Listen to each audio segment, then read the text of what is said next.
Hello, everyone. This is Ed Brenniger, and welcome to the Eddie Network podcast. I'm excited about my guest today, Greg Satell. Is it Satell or Satell? Satell, as in Satell. so tell me about networks. Okay, so tell me about networks, Greg. Tell us a little bit about who you are, and we have some common threads of interest in our lives, so that we're just discovering. And so I'm glad you're here, and we'll look forward to seeing where our conversation goes. Sure. I'm Greg Satell. I'm the author of two books, Mapping Innovation and Cascades, and I help organizations overcome resistance to change and to help them bring about genuine transformation so that they can achieve their goals. Resistance to change. Would you give us a little statement of what that actually looks like? What does that mean?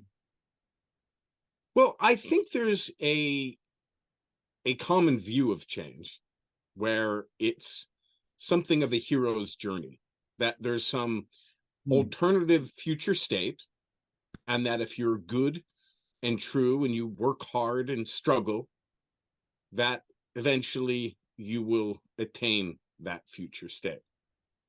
And in this view, change is something internal, that first you must conquer yourself, much like Luke Skywalker had to face himself in the cave before he could face Darth Vader. Right.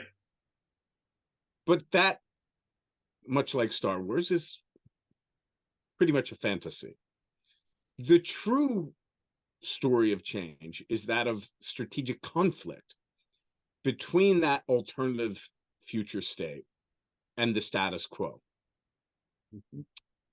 And there are sources of power that are keeping that status quo in place.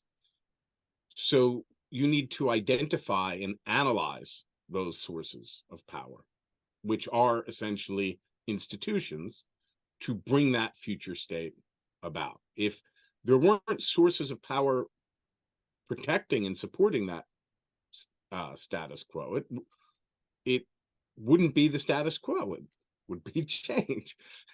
Things would be differently than how they are. So so if you're going to bring that change about, you need to identify what those sources of power are supporting the status quo, and those will certainly resist those that support the future state and those that are on the fence. And it's through identifying and analyzing those sources of power, those pillars that are supporting the status quo, that we can begin to formulate a strategy for bringing genuine transformation about. So if in society at large there's a rapidly accelerating rate of change, does that have a counterbalance of those who are in power wanting to resist that change, or to slow it down because it makes it more difficult for them to maintain the status quo?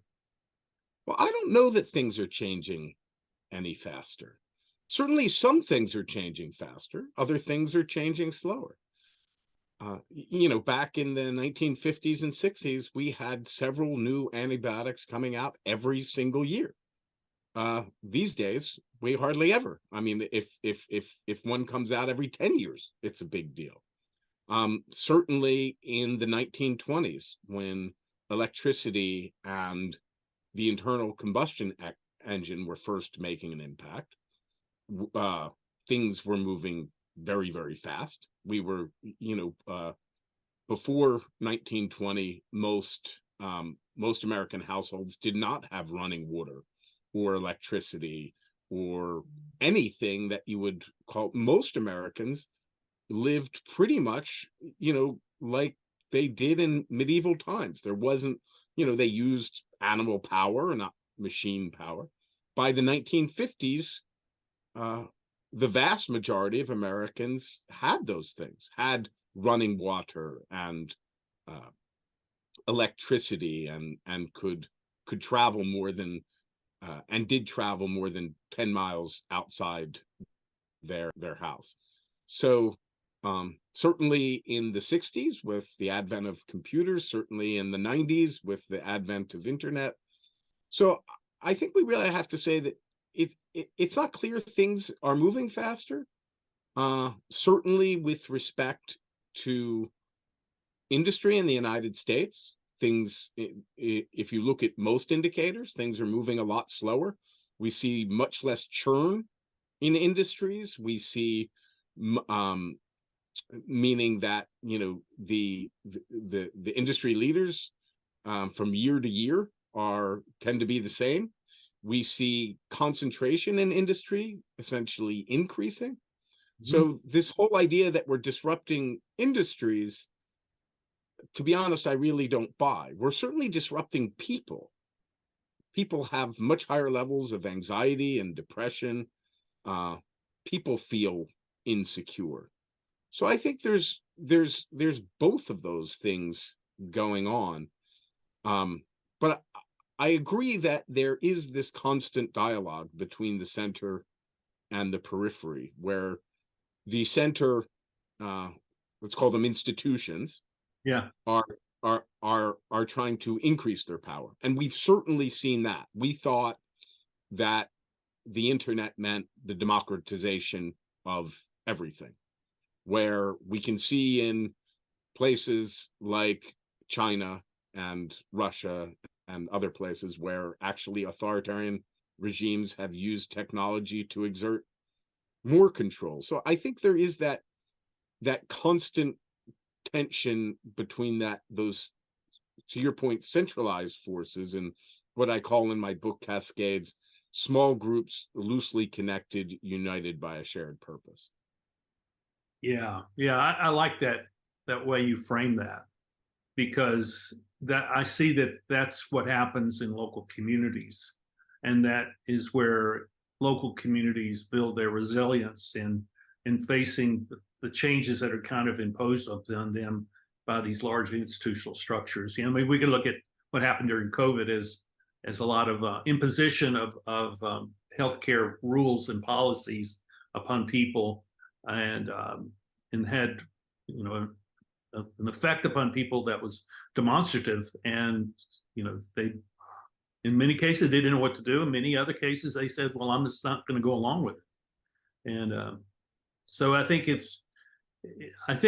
what I would say is that we're in a period of transition where we're negotiating between these different forces that are ongoing. And it really is interesting with what happened, because the assumption among the establishment was that a medical or science-based argument would be persuasive, but many people saw it as an imposition of values from the outside, and they resented it. And I do think that they would have been more successful if they gave a more values-based argument about protecting your community and those around you. It would have been, I think, would probably have been more successful. But, you know, history only moves in one direction, so I guess we'll never know. Well, I saw that, and, you know, I felt like the opportunity to do some sweeping changes in how society operates was too tempting, and they really weren't ready for that. And I think that the effect of the internet and the effect of the communication value of a phone, and how you can be in touch with so many different people, that they lost control of their narrative. And there's also an information war going on. I mean, that's, while all this is going on, we have, you know, there's nation states and other players who were using some of these same technologies in order to cause dissension for their own purposes. I think it's fascinating to watch this unfold and actually be a part of that is to see how people will individually decide how they're going to adopt new ideas, listen to messages, how they're going to use their phones, and how they're going to watch the interplay of all their relationships. And I mean, there were people that I was close to before the pandemic that we're no longer in relationship because of differences of opinions of things. That's true. That can go all the way back to when Donald Trump ran for president. There are these dividing lines that are happening, which weren't there before, and now they're there. And the question is, what's going to happen, and where is this going? What do you think about? I guess I'm asking the question. I have very, very concrete views about this. So Yeah. I see it as there are 4 forces that are driving stress on every system. Mm-hmm. The first is demographic Yeah. change, which we have a shift from the boomers, of course, surpassing us Xers because we are the screwed over generation. But because we're so small, the boomers were able to essentially rule for 2 generations. And now they're being asked to give up that power, or being forced to give up that power. And the millennials and the Zoomers are ascendant, and they have very, very different values. And we haven't seen a generational shift like this from the 1960s. We also have technology shifts, important ones. One of the most important being from a digital to a post-digital world. The third. Would you describe what you mean by that? What's post-digital look like? So these technologies are not simply ascendant. They're becoming pervasive in a way that allows them to disappear. And what we're seeing is the bits being less important than the atoms, which I think is a good thing. But when you look at CRISPR, which is a breakthrough technology for gene editing, or mRNA technology, or any of the synthetic biologies, what's going on in space, what's going on with materials discovery, what's going on in smart manufacturing, where we're beginning to see the bits drive the atoms, and we're seeing enormous shifts in productivity. Not so much for chatbots, but in things like drug discovery and materials discovery and some other things. So that's what I would call the post-digital shift. But we're going to very, very different types of technology, and we're seeing that, where in Silicon Valley they said, well, let's move fast and break things. And back in 1996, we saw this explosion in technology valuations, and we heard about something called increasing returns, which is under a certain set of conditions, those being high upfront development costs, negligible marginal costs, and network effects. You can have something called increasing returns, which tend to be winner take all. And we saw this happened with our Amazons and our Googles. But when you try to apply those principles to the world of atoms, you get your WeWorks, you get your Ubers, you get your Theranos. And when you're talking about $1 billion factory, you can't just move fast and break things. When you're talking about people's health, you can't just move fast and break things. So that's a second shift, and a very, very important one. And it really has the potential to be a very, very positive one. So the third shift is a shift in resources. We're certainly going from fossil fuels to renewables. And the fourth one is shifts in migratory patterns. Migration is from south to north. So just the demographic shift was enough to give us the strife of the 1960s. We haven't seen this kind of confluence of forces since the 1920s. And we know how the 1930s turned out. So it's really a very, very tough time, fraught with danger. Until the millennials actually do take over, we're not going to get any type of stability. And that's not going to be until, the end of the decade. So the 2020s are really starting to look like the 1920s, and hopefully the 2030s won't look anything like the 1930s. Hopefully we've learned something. I'm not sure that we have, but hopefully we have. Well, I hope we have, but that's yet to be determined.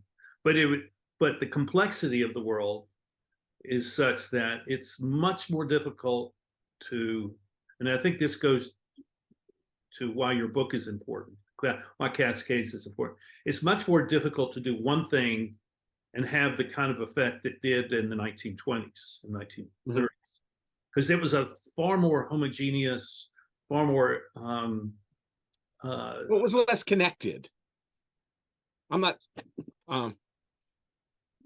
maybe America was more homogenous, but the world was a very diverse place. The world was also increasingly connected then. It was not it was homogeneous in that everybody was pretty much in the same state wherever and so there wasn't, it's a good point, there wasn't the vast differences. A rich company might be 4 or 5 times as rich as a poor company, where now excuse me, a rich country, right, you don't have, I don't think things weren't nearly as unequal as they are today. That's right, because everybody was poor in the same way that everybody else was poor. They didn't have resources. They didn't, they didn't have the tools. The technology wasn't there for them to advance like you can today. And and so they also it's connectivity which makes Cascades possible, which gives you that volatility. And let's talk about that. Let's talk about this principle that you write about in your book, that you've already mentioned. But let's talk about this notion of how small groups of people who have a set of common values can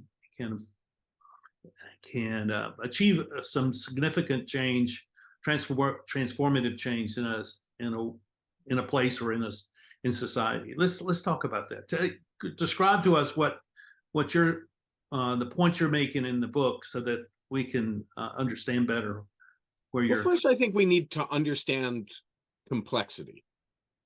And Samuel Arbesman, who's a complexity theorist, he's written a wonderful book called Overcomplicated that kind of explains why things get so complicated. The first force is called accretion. And so, for example, we started the United States with a constitution, a basic set of laws. For better or worse, we needed governance over lots of things. So we wrote laws on top of that constitution, and things built up. And now the American Penal Code is thousands of thousands of laws. So that's accretion. And then you have connectivity. So, for instance, when Steve Jobs first developed the iPhone, or let's say the iPhone was first developed at Apple, that Steve Jobs was leaving, he didn't want an app store because it's much easier to keep things simple, and if you keep things simple, they tend to run more smoothly. But he saw the value of an app store, and once you start an app store, you create lots of connections, and that interconnectivity creates complexity. So it's those two forces of accretion and interconnectivity that makes things complicated. Right. Now, when things get complicated, they tend to form networks, and these networks tend toward a type of structure called a small world structure, where you have relatively short social distance and lots of clustering, right? For a long time, people thought that those two things were in conflict, that you could have networks where you have tight clusters, which are good, right? If you think about an organization, you need those tight clusters to be able to work together. But it's not just about people or organizations. The same things hold true for, let's say, networks of computers, or proteins in a biological system, or whatever. Right. We see this in electrical, grids. We see it in neurological systems, all over the place. And when, but generally the idea is that you could have that tight clustering, or you can have short distances from any given node. But you couldn't have both.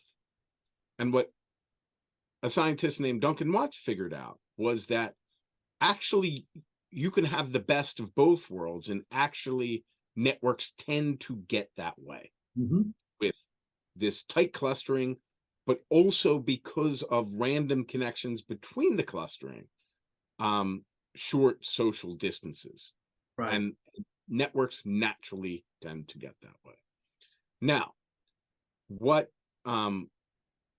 can happen is when you have lots of groups that are connected, you can get cascading behavior, which is a viral reaction. And a great way to think about this is people doing the wave at a stadium.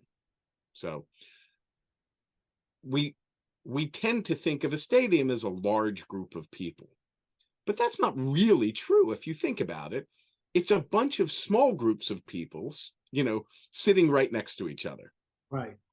So sometimes when those small groups of people become united with a shared purpose, and they're loosely connected because they're sort of sitting next to each other, you get a wave like you see at a stadium. And there's some conditions that need that to happen. You need a certain level of connectivity, and you need a certain level of enthusiasm. So there was a famous paper done by a very, very famous scientist named Erdős and his co-writer Renyi, about how in random networks that there becomes a what's it called, an instantaneous phase transition. And I explained this in the book with a party and a bottle of whiskey, but where you go from one step to an entire network being disconnected to connected.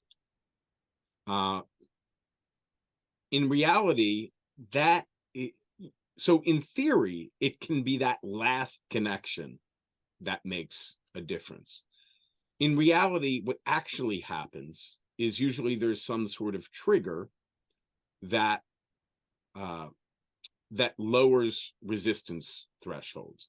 And we also see that in the stadium. Usually there's something that happens on the field that triggers that wave. So that's how we see this viral cascading behavior. And if we learn how to make those things more likely or less likely, we can gain, I wouldn't say control, but some ability to manage networks. You can push it in certain ways that they would be ordinarily open to going, but something needs to kind of nudge it a little bit further. Well, before we started, we were talking about engineers and gardeners. Yeah. So engineers design, Right. gardeners nurture. And I think you need to do both. Mm-hmm. There are certainly some, and in the second half of my book, I talk about how some things can be engineered. But it's really a lot of nurturing. And we also talked that one of the things that well, the thing that really brought me to this work is in 2004, I found myself running a major news organization, among other things. It was actually a bigger media company, but our biggest business was news in Kyiv, Ukraine, during the Orange Revolution. Mm-hmm. And that obviously had a big impression on me. But when I experienced it, it all seemed very random. It was only later when I met my friend Sergej Popovich, who had really started the color revolutions in Serbia and then trained activists in the Georgian Republic, in Ukraine, and then afterwards many other places, that to a surprising extent, a lot of what I experienced was as random was to a certain extent engineered. And I'm curious about this. Do you think that there was a kind of an unrealized demand for people to maybe self-identify with something new, a new movement, a new way of looking at the world, coming out of the experience of Eastern Europe during the Soviet era? Is there a connection between the end of Soviet control and the opening up of Eastern Europe to the rest of the world in that sense? Is there something there? Probably to a lesser and greater extent than most people realize. We grew up in the West, and especially in the United States, thinking that, oh, those people under communism, they must be just yearning to be free, when actually they were, going to work, taking care of their families. They were trying to go on a vacation once a year. Most people focus on their day to day. And then the Soviet Union fell, and in Ukraine in particular, but I think it was true because I also lived a number of years in Poland, where they were much more aware of what was going on in the rest of the world.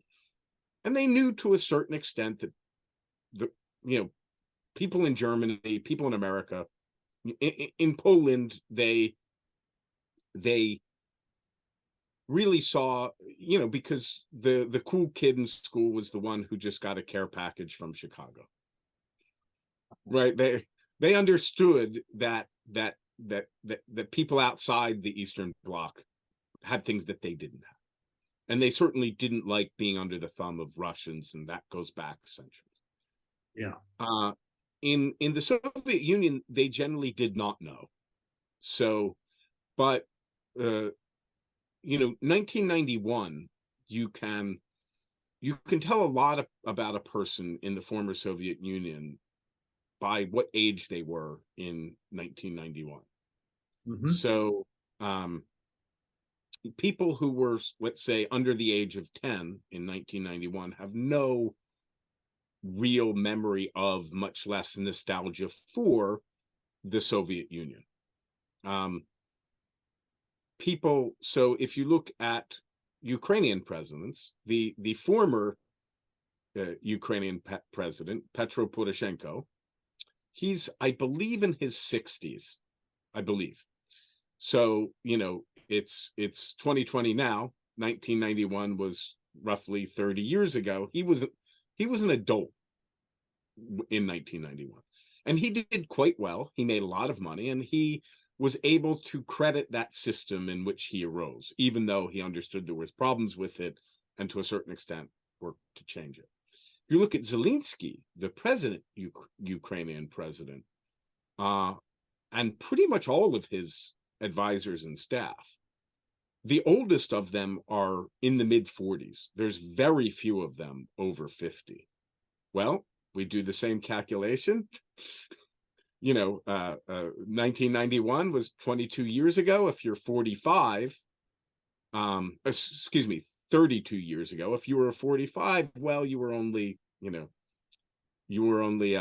or 13 or so. So you don't really have, and if you were 40, you were under 10. So there's that generational shift. So 2004, that had begun to happen. Yeah. And people had understood that understood that Poland, which they saw as something of a peer, had pulled far, far away from them. And it's quite normal for people to travel to Poland, and they could see that they were getting left behind. But they didn't see that they could do anything about it. When I first got to Ukraine in 2002, the attitude was like, well, you can't do anything about it. So sort of like a lot of America under COVID. Well, you can't do anything about it. So do your best to ignore it and focus on your job, your family, your friends, maybe a vacation once a year. But that notion that you can't do anything about it is a seed that remains planted in your mind, where you're looking until an event happens that changes it. And that seed blossoms. Well, I can do something. One would hope, but there's nothing inevitable about it. So to really understand where Ukraine is today, 2004 was the Orange Revolution. That was the possibility that things could be different. And there was a number of reasons why that happened in the time that it happened, and we could discuss them, but for now let's just say that there were certain circumstances that happened as triggers that allowed that to go forth. And part of it was what the Russians did. There was a poisoning of the oppositional candidate, the incredible the Russian-backed candidate was so unbelievably unsuitable. And then there's other things going on in the world. There were two previous revolutions in 2003 in Georgian Republic, and then the bulldozer revolution in Serbia in 2000. So 2004, there was a number of forces pushing towards that made that possible. And once people could see that possibility, and things were organized in the right way, that was able to go forward and be, to some sense, successful. Although the last chapter in my book is called Surviving Victory, and because of some important mistakes we made, we failed to survive victory. And then in 2010, that very same horrible candidate from 2004 that was completely unsuitable, he got back into power, both because of some very astute political imagery by Paul Manafort, but also because of the global financial crisis and because of failings of the previous administration to bring meaningful changes. They did some, but certainly not enough, and they were not seen as being effective. So that, in combination with the financial crisis, was quite powerful. And then Viktor Yanukovych, who was the new president, was even worse than most people predicted. And because of another very different set of circumstances having to do with an EU association agreement that was broken, because again, the Russians forced it on them. A new revolution broke out called Euromaidan. And these Euromaidan protests eventually turned in what became the Revolution of Dignity. And it's important to understand how these two revolutions were different. The Orange Revolution got its name because orange was the campaign color of the opposition candidate, Viktor Yushchenko. And so it really was about putting somebody different in power. And the ambition then was fundamentally a material ambition. Nobody really wanted to change the country. They just wanted to make it more prosperous. There was a bunch of stuff that the Poles and the Germans and other neighbors have. And we want that stuff. And we want to be able to go study in the West. And we don't want we don't want to have to pay $150 for a visa every time we go someplace. We want to be able to travel where we want to, vacation. We want to be, as Ukrainians called it, a normal country. Would they have seen these conditions as forms of corruption within the government? Well, the corruption was I mean, that was absolute. They were willing to accept the corruption. It wasn't, corruption was seen as a problem, but not as a. It felt like it was a distant thing and not something that was affecting me personally. No, it was just a fact of life. Okay. So, they wanted more intelligent. They wanted less corruption, for sure. Nobody likes corruption unless they're the ones doing it, unless they're the ones who want to pay the police so that they don't get a ticket, or whatever, or register a business, or whatever. But that's a very complex subject, because corruption is essentially a function of the system. Corruption is what happens when systems don't work. And so people are making workarounds. Right. And so they certainly wanted more competent leadership, but the ambition was really a material ambition. Now, Euromaidan was not simply about material. Again, the purpose was in the name. It was about values and European values. And adopting those values. And again, to become a normal country with normal values.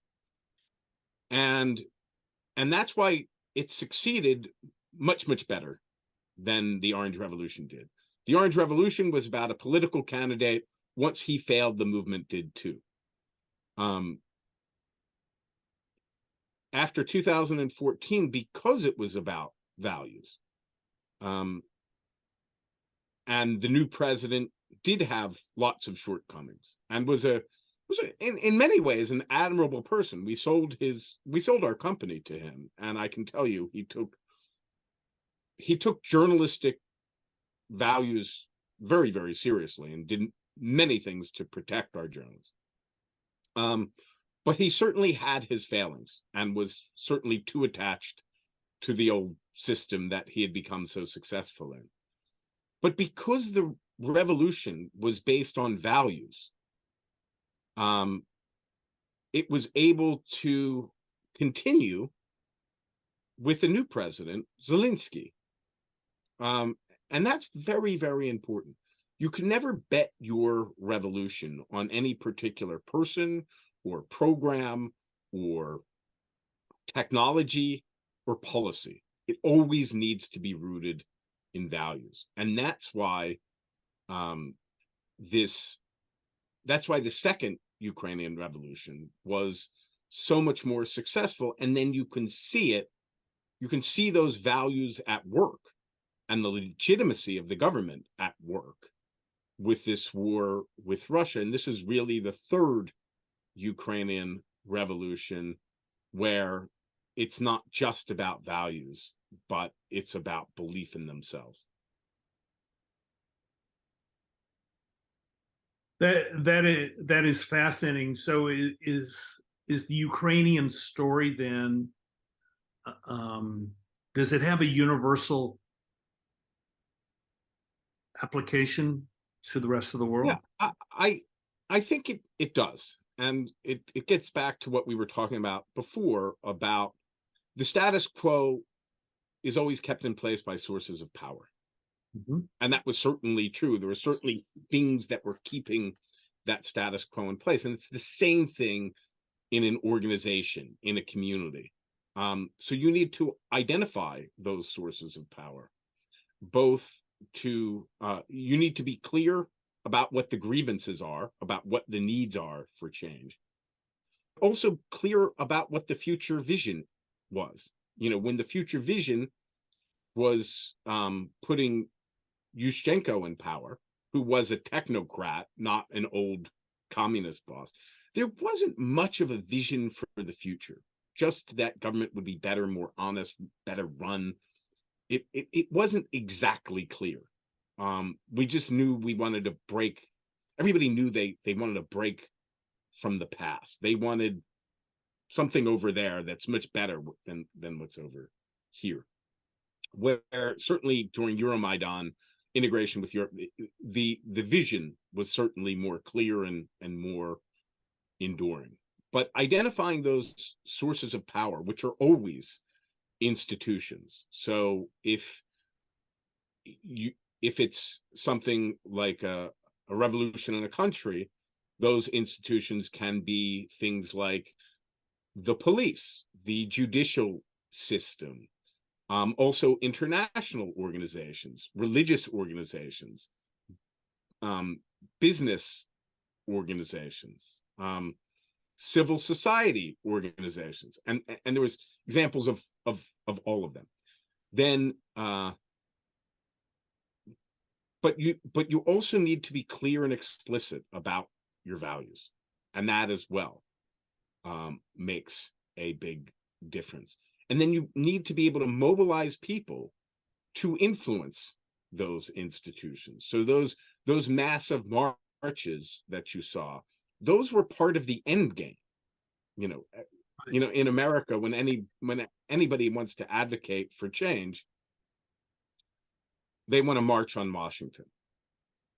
Generally not a good idea, especially since the first one, which was in 1913, which was the women's suffrage procession, was an absolute disaster, ended in a riot. And the second one, the one that everybody remembers, was the one in 1963. Well, if you think about it, the Montgomery bus boycott was in 1955, which was the first victory of civil rights. You know, and then you had more boycotts, you had sit-ins, you had freedom rights. You know, there was 8 years. You know, 8 years later, you had that one March on Washington. There was over 300 associations, including labor unions, that were involved. So that's a very, very big difference. You know, marches are part of the end game. So it's really, really important to do that groundwork, to be building those networks that make a cascade possible. And then, and what that usually, what that does, it prepares you. You want to be prepared for that trigger, which will always come, whatever the, however uncertain or impossible change might seem. You can work towards it, whether that's in your organization, you can build those networks. You can be explicit about those values. And when the trigger comes, and you can build those capabilities and those knowledge, and you can even go about building a keystone change, a smaller success that involves multiple stakeholders, but paves the way for future change. Eventually, that trigger will come, whether that's in the form of a bad quarter or an unhappy customer or a new competitor or a change in regulations. That trigger will eventually come. If you're prepared for it, you can make something happen. If you're not, well, the moment will pass. You might get some excitement, some wringing hands, some raised voices, but you won't get change. Is it feasible, possible, realistic? Has it happened, or is it happening where those who are in power, who have the status quo, are utilizing this kind of strategy to maintain their position by counteracting what they perceive as forces of change? Oh, they always are. They're always, in some sense. I mean, that's what corporate collusion is, right? That's what regulatory capture is. Right. That's what, lobbying is. There are always those efforts. And it gets back to your point about the center, the periphery. The point is, you need to have a strategy, and you need to be explicit about it. And when we go to help organizations, one of the first things we do is a resistance inventory and go through the different forms of resistance so that we can anticipate. And often that resistance is irrational. There's 4 of those categories that are rational, but one's irrational, because anytime you're looking to change the way people think or what they do, there's going to be some who aren't going to like it, and they're going to work to undermine you in ways that are dishonest and underhanded and deceptive. Once you can accept that, you can begin to move forward, because the fact is, just because they're doing that, that doesn't make them bad people. In fact, we all do it. All humans form attachments. It's in our nature to form attachments to people, ideas, and other things. And when we feel those attachments being threatened, we tend to act out in ways that don't reflect our best selves. Anybody who's ever been in a relationship or part of a family knows that. Identity, dignity, and sense of self are very, very powerful things. So we need to be able to accept that. And then we go about, so once you're able to do that, then you can start mapping those sources of power and those pillars of support, and identifying them, analyzing them, and classifying them. And the way you actually make change happen is you're mobilizing different constituencies to influence those pillars of support. So, or influence those institutions. So, for example, if you want to create change in education, right, there's all sorts of stakeholders. There are parents, there are students, there are teachers, there are parents associations, there are teachers unions, there are educational institutions, there's governments, there's businesses who are important stakeholders in education. So, but you're not going to mobilize the teachers unions to influence the teachers. You're going to mobilize parents, teachers, and students to influence some of those other institutions. So identifying the cohort that needs to be transformed is a major facet of this process that well, you're also analyzing them in terms of their influence and level of support. So And one of the things we do is a power matrix, where you are looking at who are, which of these institutions are both influential and supportive, and those are your leaders. You want to leverage their clout. Then you have other institutions, maybe businesses, maybe they're not so influential, but if they're supportive, you can leverage their resources. Then you have institutions that are influential but not supportive. But through leveraging shared power, shared values, you might be able to get to nudge them into a more neutral situation, so they're at least not blocking. They don't have to become full-throated supporters, but as long as they're not motivated to stand in the way, things can move forward. And then you have institutions that are neither supportive nor influential, and you just need to address their fears so they're not bomb throwing. So that's generally how you set up a strategy. It's so correct me if I'm wrong here. It seems to me that what is the powerful approach is to create a movement based on an affirmation of some value. So there's different types of values. There's differentiating values and there's shared values.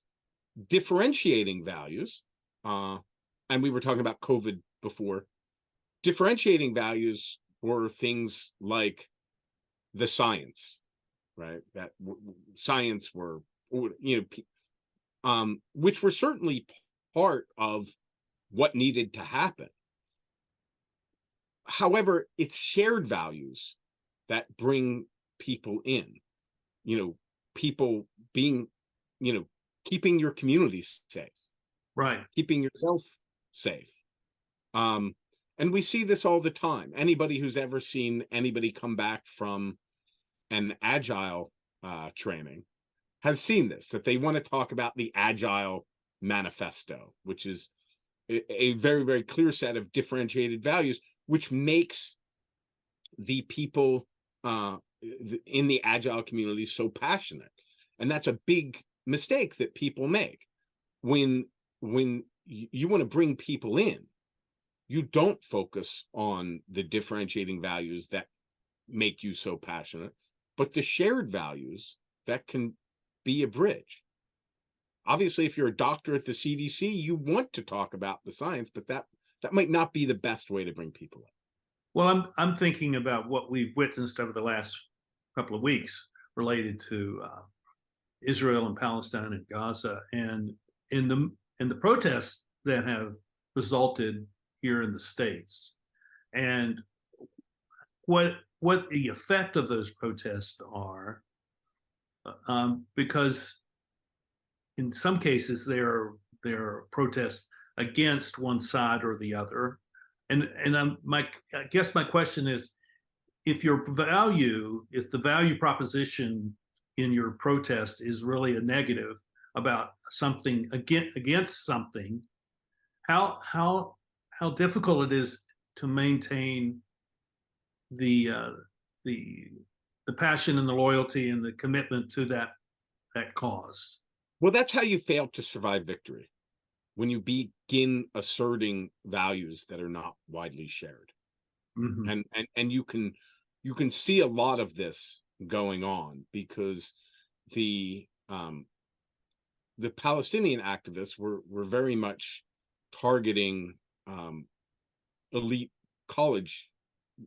universities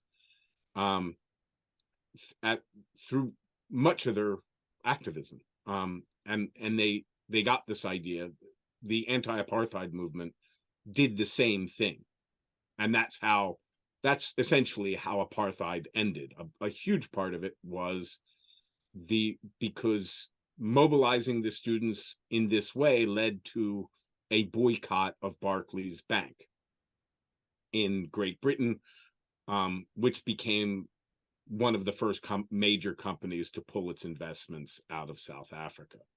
However, there's an important difference between the anti-apartheid efforts and the current efforts of the Palestinians, which, I mean, I'm Jewish, but I don't think I don't see how anybody can fail to be somewhat sympathetic to the Palestinians' plight.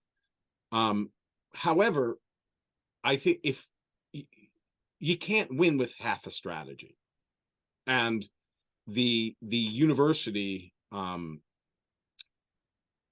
part was really only part of the strategy. Another major part of the anti-apartheid strategy was the Freedom Charter, which Nelson Mandela and the African National Congress convened in 1955. They invited over 300 groups, I believe it was, all different kinds of mixed race, Indians, Black Africans, white Africans, and they created something called a Freedom Charter, which is even today an important document in South Africa. And it called for the rights to protect the rights of all South Africans. And throughout his life, Nelson Mandela was accused of being an anarchist and a communist and extremist. And he would always say, look, nobody needs to guess what I believe, because it was written down in 1955. We are very explicit about it.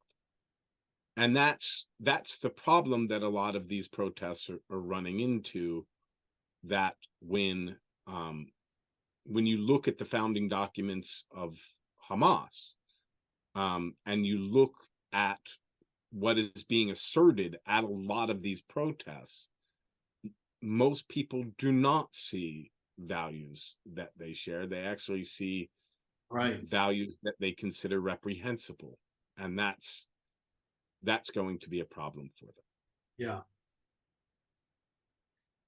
So if someone is watching this or listening becomes motivated because they have something that has been stirring within their gut, within their mind, about wanting to create some kind of transformational change, and this, maybe it's not global, but it's more of a local sort of thing, what would you recommend them to do first? What's the first step in deciding you want to create change? Well, one thing I would say, we do hold sessions on LinkedIn audio to help people with this, called What's Your Idea for Change? And maybe you can put the link in your show notes. Glad to. And it's not something that we charge for. It's something we do because we enjoy, and it's and it helps people. So it's called What's Your Idea for Change? And we ask people to put in what's their grievance, or what's the problem they're trying to solve, what's their vision, what's that alternative future state they want to bring about, and then where they're getting traction and where they're getting stuck. So I would say that is the first step. The second step is to figure out your values.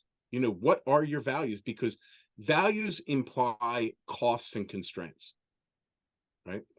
And one of the things we do when we sit down with organizations, we ask them what their values are, and then we ask them, now, what do those values cost you? Because if you're not willing to incur costs, those aren't things you value; those are platitudes. I totally agree with you. But values, or showing that you're willing to constrain yourself in some way, which is, again, the problem with some of these protests. They're saying that they shouldn't be constrained in any way. That gives you credibility. That makes it not just a bunch of stuff you want. Right? One of my favorite examples of this was the Gerstner turnaround at IBM, where he said, we're going to value the customer, and we're willing to forego revenue on every sale. I've interviewed dozens of executives from IBM from that time, from middle to very, very highest levels, and all of them say that if it wasn't for those two things, IBM wouldn't be in business. if Mhm. he didn't commit to the customer and didn't make it clear. Because the fact that he was willing to forego revenue on every sale, that's the only reason anybody believed it. Right? So it's really important to be explicit about your values and what costs you're willing to incur. You have a question. Well, I have an example of what you're talking about. There's a French anthropologist named Pierre Clastres. He died in the late 70s, but his research was done in Amazonia, and he was doing his research with these small tribal groups, and they would elect a chief, and the chief had no power, had no legislative, no judicial power, but the chief's role was to remind them of who they were as the tribe, and he would say that this is who we are, these are our values, this is what defines us, and every day, and then his other job was to establish revenue stream to support the tribe, and that's all his job was as chief. And so he didn't have any power over anyone, and yet he had the power of his voice, the power of the values that define the tribe, and that. I think that's most organizations. It's just some leaders realize it and some don't. Well, I think what they what I learned, what I gained from that was what I had already been practicing when I was the scoutmaster of my son's scout troop, where we had a moment of crisis at the board level, where there was kind of a like a corporate takeover happening, and I said, well, this thing that you want to implement is in violation of our values, and I had never said what our values were, so I said, here's what we believe in. There are 5 values, and I said, you can adopt this or you can adopt that. If you adopt that, I'm resigning tonight. But if you adopt this is the way we're going to operate. And that was in like 2002, 2003. Quickly, it was everybody's going to learn leadership, everybody's going to advance, everybody's going to have fun. We're going to teach leadership to the camping program, and we're going to wear a uniform that says sign of strength and honor. And so that coalesced the group of, at that point in time, about 35 boys and another 25 or 30 adults into a very cohesive unit. And I talked about those 5 things every week for the next 6 years. And now we're 14, 15 years later, and they're still operating about according to those values. So when you are really clear about your values and you constantly remind people of who we are, that builds that kind of unity, that kind of way of saying, okay, where do we need to go create change? And so, well, let's go do group identity. Yeah, it's group identity, which is inextricably tied to dignity. Absolutely. Yeah, but that's what makes it credible. If because those things constrain you. Without values, it's just a bunch of stuff you want, and That's everybody wants stuff. That's right. So the third thing I would say is that you need to identify resistance. Who's going to resist in that way? Who and what form it will take, and how you can best mitigate it. So you're anticipating the resistance, not just reacting to it.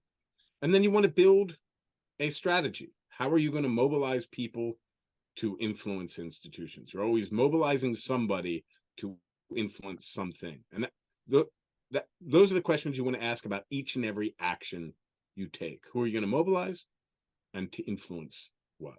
And you also want to, that's pretty much how you get started. But eventually you need to think seriously about how you're going to scale, how you're going to create resources that allow others to co-opt your effort and make it their own. Mm-hmm. And how you're going to survive victory. That's the big question, isn't it? And that's a really important one, because we didn't realize that in 2004, but it happens so often that, you know, you can almost set your watch by it. And it also happens in organizational change. People assume that once they get that first win, once they get their budget approved, or once they get executive sponsorship, that everything's going to be easy after that. But actually, no, it gets harder, because that's when the opponents of change can see it might actually happen. And that's when they really dig in and redouble their efforts to You really are a target at that point. Mm-hmm. Yeah. Well, I think your work is significant and important. I recommend to people that they read your book. And I scanned it. I'm going to go back and actually read it now, because I see the nuances between your approach and what I see, and I want to absorb what the wisdom of what you are describing into what I'm doing. I've got a workshop to do this weekend, and I'm already rethinking what I'm going to do there because of what you have said today. So well, I'm glad it was helpful. It has been very helpful, and so we're going to put some information in the show notes so that you can find Greg and his material. I recommend his book and his LinkedIn video series. I think that sounds like a fine plan. And I thank you. Oh, that's LinkedIn audio. It's those events are LinkedIn audios. Yeah. Okay, LinkedIn audio. So we'll have that all linked in the show notes so that you can find that, and maybe we'll be talking about you in a couple of years because of something you've learned today or something you've learned from Greg that has propelled you into a position of being a transformational leader wherever you are and wherever your business or your community is. I would love to see that and see this as a catalyst for you in that regard. So thank you for watching. Thank you, Greg, for being with us. I appreciate your time. Thanks so much for having me. I really enjoyed it. And we'll see you next time here on the Eddy Network podcast. Bye-bye.